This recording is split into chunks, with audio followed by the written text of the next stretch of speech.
Hi guys, how are you? I just wanted to do a really quick video before I go into work. I'm working at the hospital. I normally work about 3 days, 4 days a month at the hospital.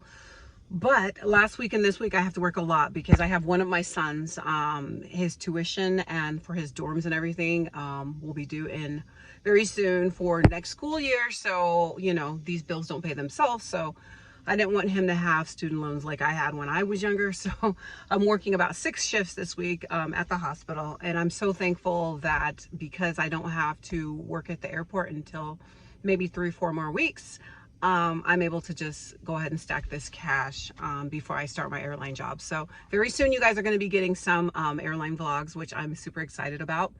A few things that are going to happen with us in the next few weeks is we are going to go on vacation. I will bring you guys along with me for a vlog. We're highly thinking of Japan. My kids have never gone to Japan, and just me and my husband have gone. But I kind of wanted to do a real quick video because I know a lot of you guys have gotten jobs at the airlines, and I know many of you already are veterans at the airlines. So if I forget some of these things, go ahead and tell me in the comments below some more things that would be essentials to bring at the airport.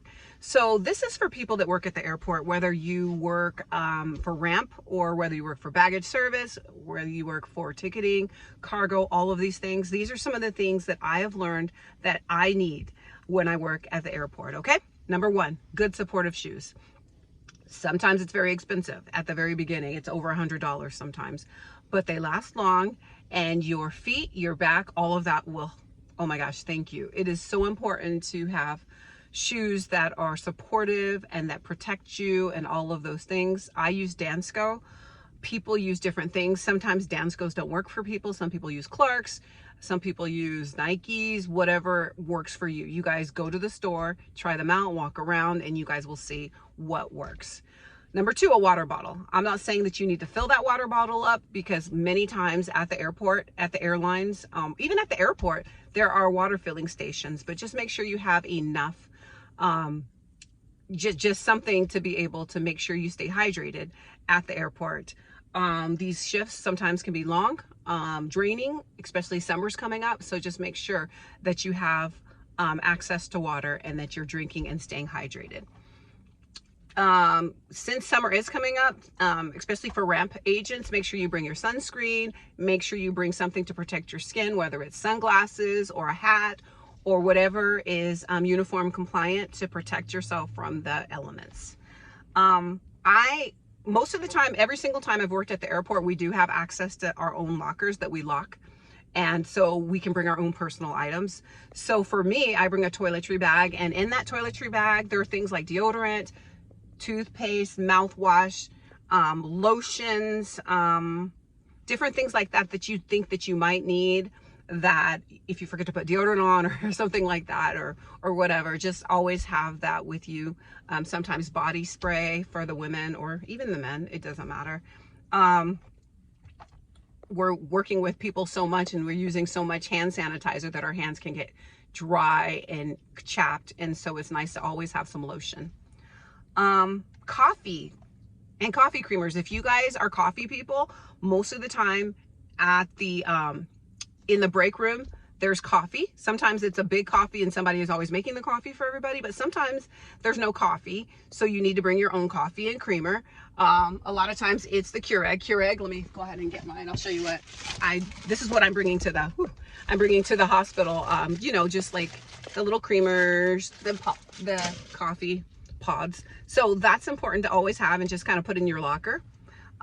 Dry snacks, so like nuts and like chips and different things like that that are dry, granola bars and different things like that that you can put in your locker, because sometimes you won't have time to go and or you're extended because there's some kind of irregular operation. So it's nice to always have extra snacks in your locker that don't go bad, that'll last for a few months just in case you need it. Sometimes you didn't eat enough for lunch, or you're just like feeling kind of like shaky because you're hungry.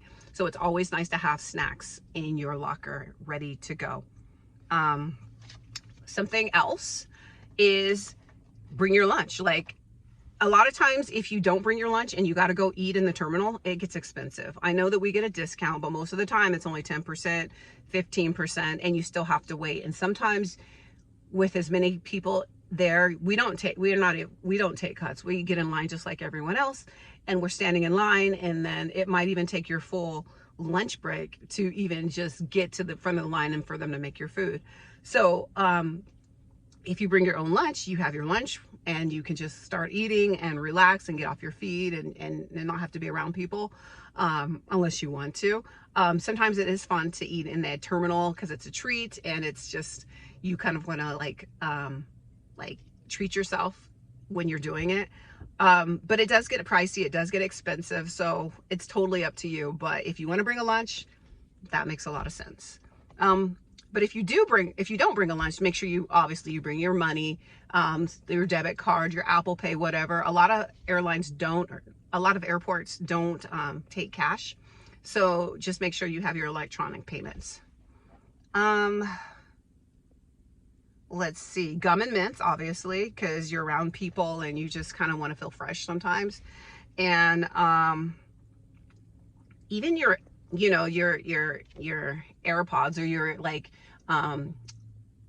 earbuds or whatever, because sometimes like you're around people so much, especially with CS, and during your break and during your lunch, you might not be taking a break with other people. You might be in the break room by yourself, or you might just don't feel like talking, or you want to just watch one of your favorite shows or something during your break. Just have some headphones to put in just to kind of chill or listen to music while you are on break. So make sure you always bring your headphones. The last thing I want to say is just always try to kind of be fully rested before your shift, because you never know how your shift's going to be. It could be super easy or it could be super crazy and stressful. And I love both. I love it when we have smooth days, but then I sometimes love it when it's crazy, because that ebb and flow, it just makes the job so interesting. Also, don't forget your phone charger. Whether it's in your car, you can run and get it, but most of the time if you bring it in and you're extended or you don't have enough, juice in your phone, you don't have to be stressing about that. So just to always have that. Other than that, tell me below what you guys think I missed. I hope you guys have a great day, and I will talk to you later. Bye.